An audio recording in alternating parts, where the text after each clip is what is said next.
meeting, that is this. I and another gentleman in the room came to the front door. If you don't normally come to these meetings, you would not know to go to the back door. Yeah. The security guard, or police officer, I don't know what he was, thought it was that. So perhaps when you do this at night, just put a piece of paper on the door saying, if you're going to the meeting, please go around to the back Yeah, that's a door. good idea. Thank you. Can we make a note to this? It's a good idea. I didn't We'll know take care of it. I didn't know it wasn't done. Okay. Would anyone else like to speak to the law at this point? Good, very well. There will be other opportunities. We have no proclamations. And we do have a presentation from Mr. Burrows of the National Park Service. Frank, if you'd like to share with us your words of wisdom. No pressure. Thank you, and I'd also like to thank Mr. Foley for inviting me out. I did a presentation for the tourism office a couple months ago to provide a progress report on what's been happening since the establishment of Harriet Tubman National Historical Park, and he invited me to come and offer a few words for you this evening and provide an update, so thank you for that. My name's Frank Barrows. I'm the superintendent at Fort Stanwix National Monument, and I'm also the project lead for the Harriet Tubman National Historical Park. A little bit about myself. I'm an Air Force brat, so I've lived all over this country. Prior to being here, I was in Boston, and I was working in New Bedford Whaling National Historical Park.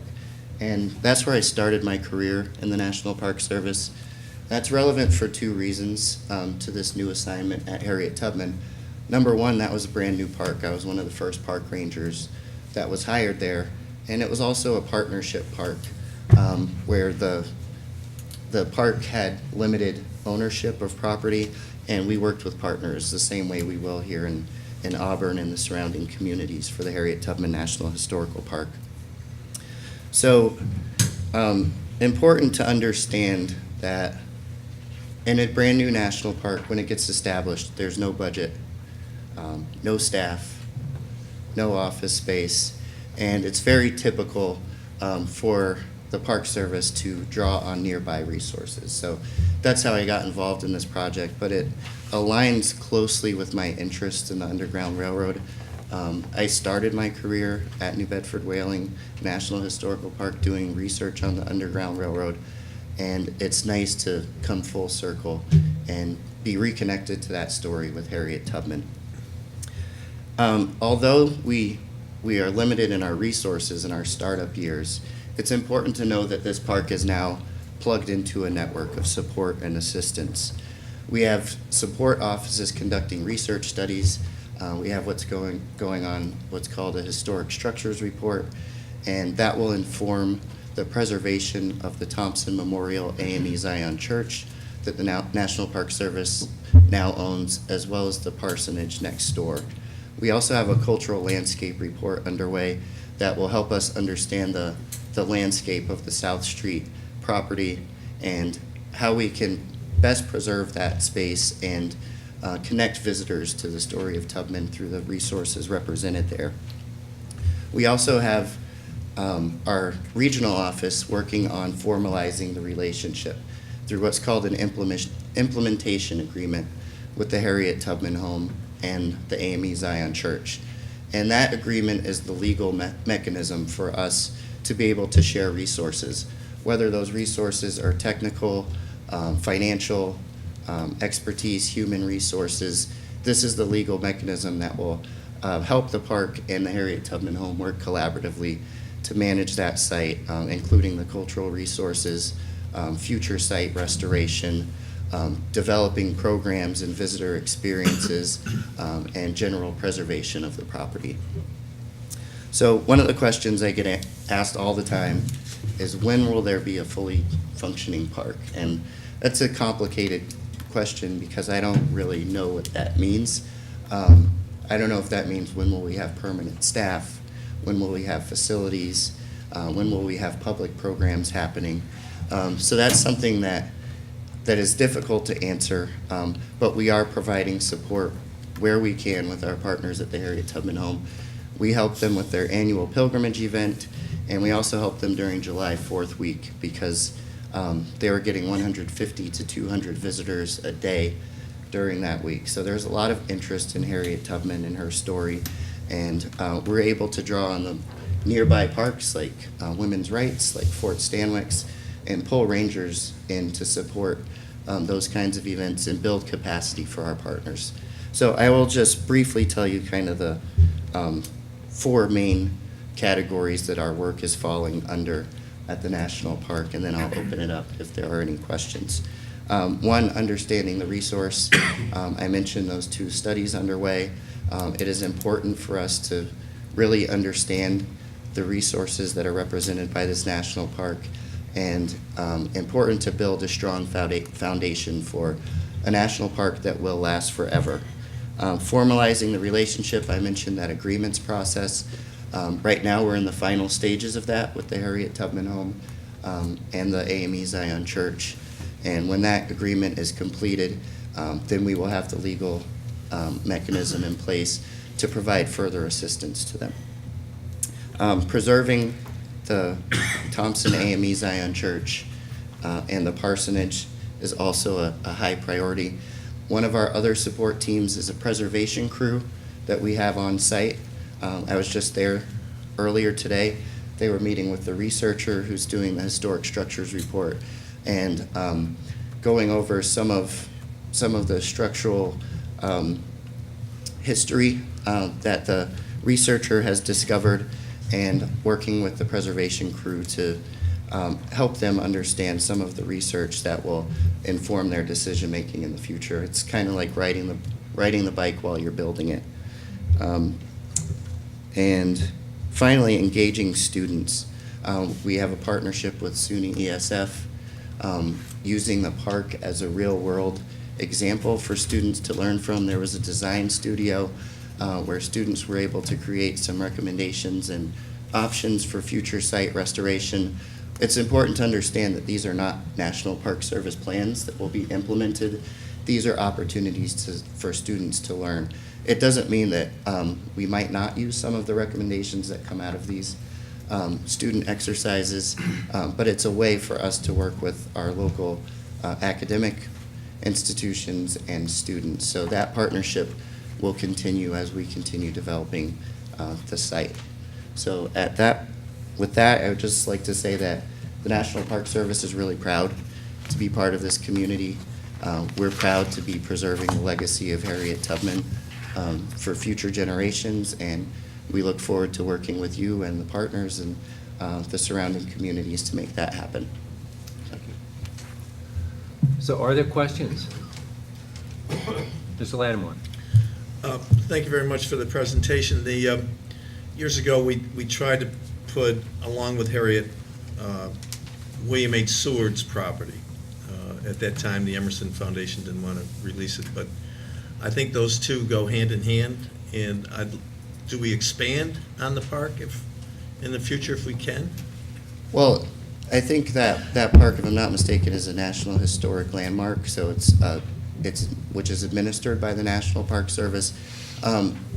They will be a critical partner in interpreting the story, and it's similar to working at my old site, where we had partners that were not named in the legislation establishing the park, but they are critical to us telling that story, and they are partnerships that have developed over time where we've done things like collaborative programming, doing programs in each other's spaces, and it'll be important as the park builds a foundation document, which is the first major planning document that the park will work on, that those partners are brought to the table.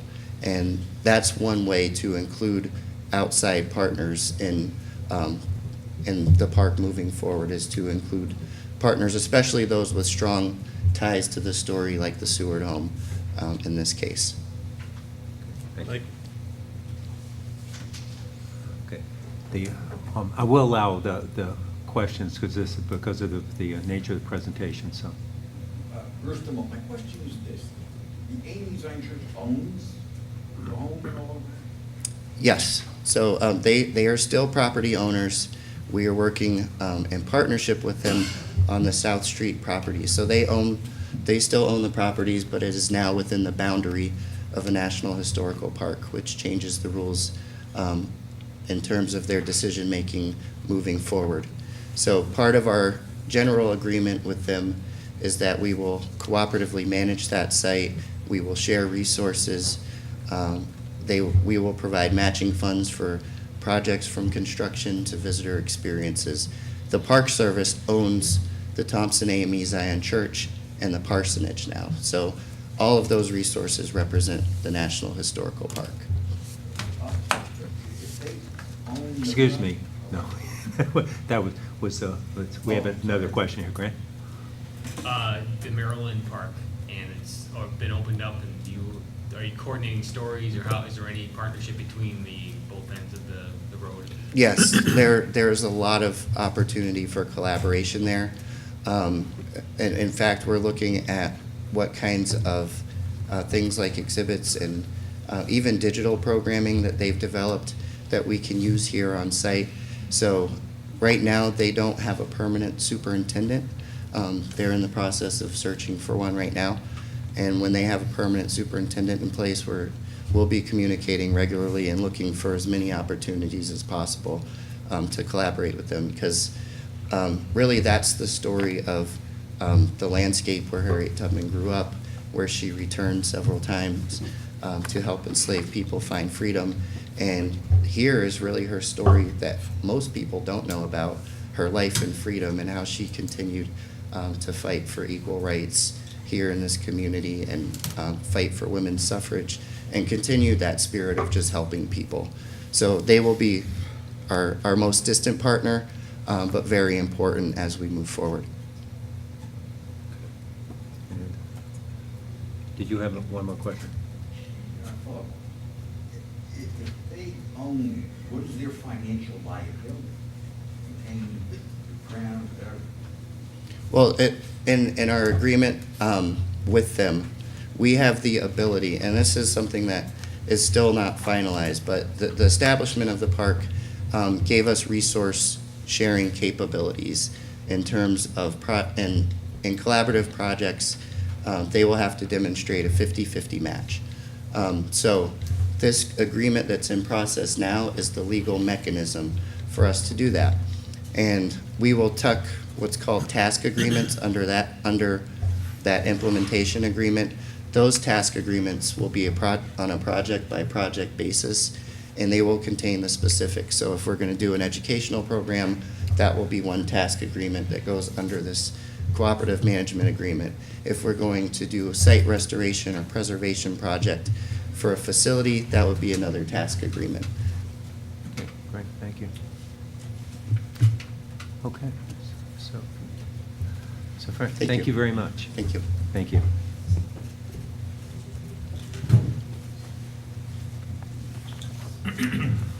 Okay, would anyone like to speak on the law at this point? Okay. Also, do we have any public to be heard? Any legislators have anyone to introduce? Or is there anyone here who would like to speak on any other topic? Okay, thank you. Minutes for approval, June 15, 2017, and June 27, 2017. Second. Moved and seconded. Any changes or all in favor? Aye. Any opposed? Thank you. Dr. Durant was unable to be with us tonight, but Dr. Dobell is here. I don't think he has a formal report other than what the Dr. Durant has submitted, but he is here to answer questions, if anyone has any. Does anyone, Mr. Lattimore? So I guess you come forward. He was hoping to stay seated. Dr. Durant sends his regards. He's taking a well-deserved vacation this week. Well, I just, one of the long-term employees that the college had was Peggy Savage, and just wanted, relate that her passing. Also, her husband was a legislator here, Yes. Peggy was always very critical to the college. Absolutely.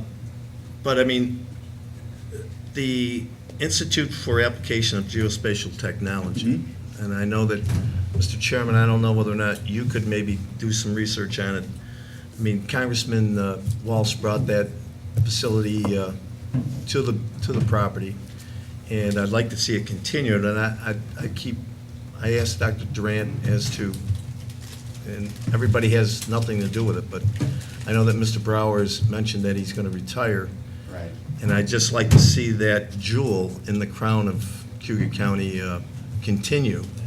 Yeah, Brian is on the board, Dr. Durant is on the board of the IAGT, and I'm not at liberty to comment on the longevity, what the status is of that. I do know that Bob has mentioned that, and that's common knowledge. So that's still being discussed. Well, I'd like to see, I mean, NASA is, I mean, it's not too often that NASA comes to your town, and the last thing we want to do is have NASA leave this town. Of course. And I'd like to see us put up some kind of effort to keep it here, so I don't know whether, if we can collaborate between the ledge and the college to move that thing forward. Well, I will forward your comments on to Brian when I see him. Right. Thank you. You bet. Any other questions? Okay, great. Just a quick comment. Thank you for your support this last budget season. We're grateful to the legislature for everything you did for us. So on behalf of the college, thank you so much. Thank you. So committee reports or individual reports from legislators? Ms. McNabb.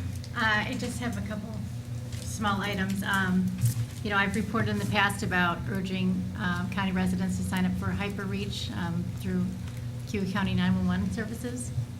If there's ever any sort of emergency, people can be notified through cell, by text, call, or also through their email. So if you no longer use a landline, I encourage you to please sign up and so that you're prepared. And in terms of water quality, you may have seen the report that harmful algal blooms were suspected at the Wasco Yacht Club. So this is maybe a few weeks sooner than we anticipated, but they closed the beach if they see it, and they are going to test for it. They test for it after the fact, but they close immediately if they suspect it. So just so you are aware, I'll be bringing updates next month also to see where we are at with water quality in terms of Wasco Lake and their PABs. So I just wanted to say that tonight. Thank you. I'll point out, too, that there was the blue-green algae in Cayuga Lake as well. Ms. Foley. Just in regards to Emerson Park, I went to 2.5 events up there this past month. I went to the county fair, which was across the street, but you parked over at the park. The county fair was, I thought, all right. I went to go up and pet the alpacas, and the lady says to me, "They're acting kind of squirrely today, you better watch out." So I went for the goats instead. The second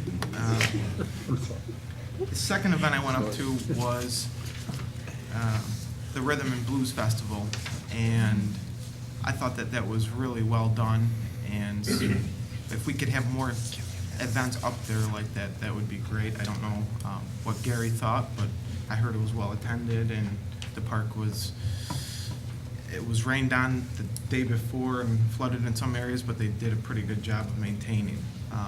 And then the third event that I kind of stumbled upon was called the Bonton Roulette, and that's a 7-day event where people come from Cortland. They bike with their bikes. They go up and they stay at our park for one night, and they sleep overnight in tents, and then they bike up to. They were going up to Geneva the next day, and they're still on the road. And it's really an amazing event. It's an international event, which I was unaware of, but they really appreciated being able to use the park, and it was really neat to see. Like, there was 400 people that participated in the program through the YMCA. And there was like 200 to 300 tents parked in Emerson Park, so I thought that was neat. Anyway, that was Sunday. That's all I have to report. Great, thank you. Any other reports, Mr. Baxter? Yes, as Chairman of Public Works, I'd like to commend our Highway Department for all the work they've done over the last 3 weeks with the storms that have kind of ruined a lot of our roads in the south end of the county. They worked most of the 4th of July weekend. A lot of material, a lot of men, a lot of hours. I'd like the legislature to consider in the near future of transferring money to the Highway Department before we get into spending all our paving money on just road repairs. And I'd also like to thank all the towns, highway departments and firehouses for all the work they've done. Great, thank you. Mr. Lattimore? In regards to the algae blooms, they seem to be coming more frequently. Last week I spoke at the city council for a moment in regards to what we're doing with the watershed on the south end of the lake, which took us 10 years to finally get permitted, that we should put in some coffer dams at Vaness Brook and Sucker Brook, which is close to the intake, to the drinking water for the city of Auburn. And I'd also asked sewer and water to put together a master plan in regards to having at least 2 other sources of water in case these lakes and the intake valves are clogged with the algae blooms. And I'd also like to just mention that Bruce Clifford's passing. He left the city and then worked for the county. So I'd like to just put his name in the records as an employee of the county. Thank you. Mr. Weather? Mine is more of a question, and I believe there was discussion at Ways and Means, but I wasn't able to attend. The Assessment Relief Act, are we planning to participate in that or not? We're going to discuss it later, yes. When is the deadline on that? Well, we're going to discuss, that will be part of the discussion. I think it's August 25th, It's in August. 24th. Okay, so we do have time. Yes. Okay.